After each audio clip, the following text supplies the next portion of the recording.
프리미어리그 크리스탈 팰리스전에 손흥민이 어김없이 선발 출격했습니다.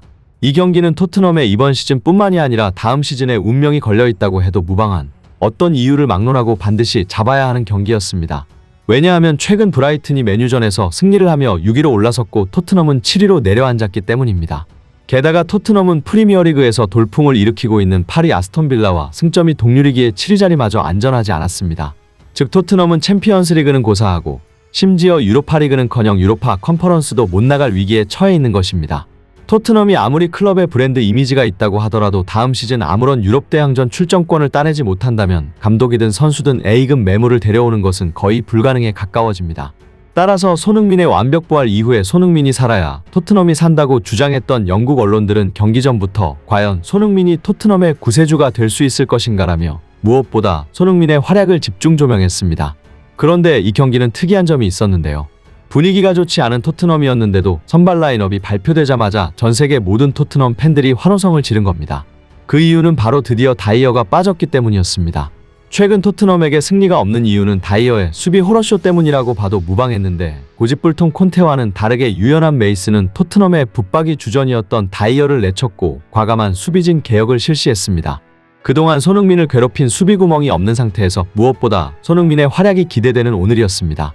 라이언 메이스는 정말 오랜만에 3백이 아니라 4백 전술을 들고 왔는데요. 오랫동안 3백 운영에 녹아들어 있던 토트넘 선수들이었던지라 전반전에는 다소 답답한 양상이 이어졌습니다. 특히 손흥민의 위치도 변화가 있었는데 기존의 최전방 공격수에서 사사의 형태의 왼쪽 날개로 출전했죠. 다이어가 빠져서 수비의 불안함은 거의 없어졌지만 변화된 전술에서 선수들 간의 호흡이 가다듬어질 필요가 있었습니다. 답답한 토트넘의 흐름을 먼저 깬 선수는 해리 케인이었는데요. 전반 막판에 오른쪽에서 포로의 크로스를 받은 케인은 시원한 헤딩골을 터뜨리며 분위기 반전에 성공시켰습니다. 그런데 기분 좋게 전반을 마쳤지만 후반전에도 토트넘은 쉽사리 공격을 하지 못했는데요. 이런 상황에서 영국 현지에서는 손흥민의 위치를 주목했습니다.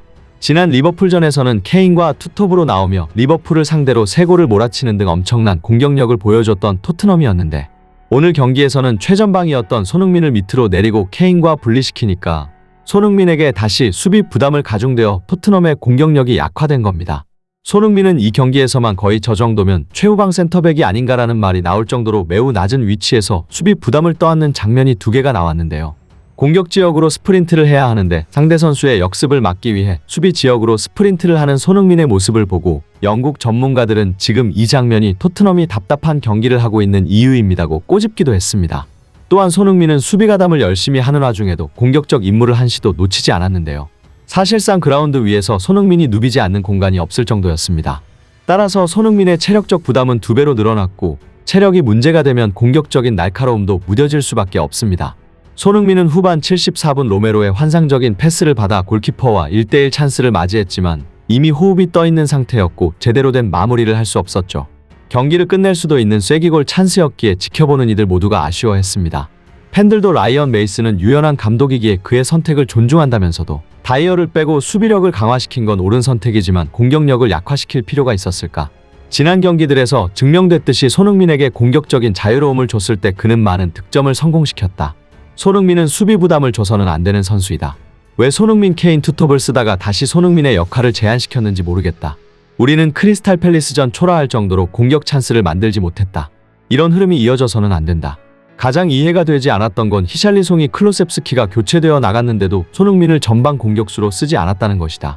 1대0으로 리드하고 있는 후반전이야말로 손흥민의 역습이 빛을 발할 수 있는 시간인데 왜 스스로 창을 버린 것일까?